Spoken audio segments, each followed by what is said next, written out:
first and last name, and then you spell your first and last name. Because the editor is going to have 20 stories on this tape. Okay. So go ahead and just say that and spell it. Jennifer Bannister, Jennifer Bannister. Okay. And your job title? Disabled Veteran Outreach Program Specialist. I hope no one ever asks me that because I will not remember. So, tell me how it is that Daryl came to be a client. Daryl was a walk-in one day in May 25th, and he came in looking to speak to a veterans rep. He was in need of services and resources, and he had no connections or resources in the community. So, did you just now? I was doodling and I stopped myself because I wasn't listening. Say that he was homeless. Let's talk about. How about if I ask you the question this way? What were some of his barriers? When Daryl first came into the office, his barriers were that he was homeless, living at the rescue mission. He was receiving, didn't tell me I needed this. It's okay. We'll just start over. Where's this paper? Watch the paper shuffling. Yeah, I know, I'm trying to find it's my something. fault because I didn't prepare with the question. It's my Sorry. fault. My No, bad. that's okay. Now let me find that other sheet that was just right. Yeah, I mean, I don't Okay. want to get into his privacy either, Okay. so you only say what you feel he would be comfortable with being said. Okay. So tell me what some of Daryl's barriers were.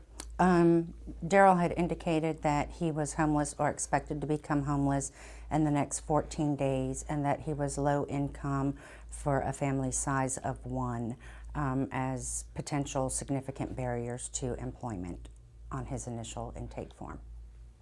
And so, how did he finally end up with a roof over his head? Or let me ask this question first. How do you decide where to start with someone like that? You assess for the immediate need. You try to find out if they have any income coming into the house.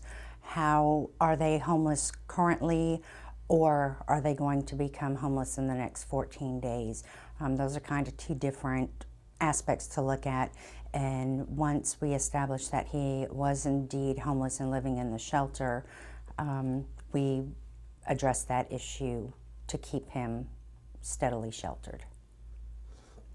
So, what has happened in the meantime? Like, what was? Oh, tell me all the steps you've been through with him. Daryl and I have been on a long journey very quickly. He applied for food stamps. He applied for unemployment. He went through the HUD-VASH program for housing. He contacted 90 Works for assistance getting housing. We needed to find Daryl's DD-214. We were able to do that.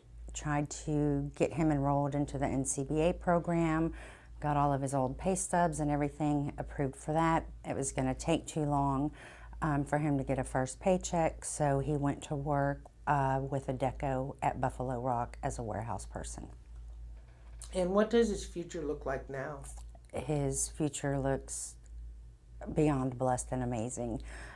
He interviewed yesterday at Buffalo Rock for a new position as a CDL driver, making enough money that he will no longer be eligible for the HUD-VASH, and that he can turn his voucher in for somebody else to use and support himself and be completely self-sufficient. So, in terms of what CareerSource does now, do we stay in touch with? I mean, what happens? How long is he your client?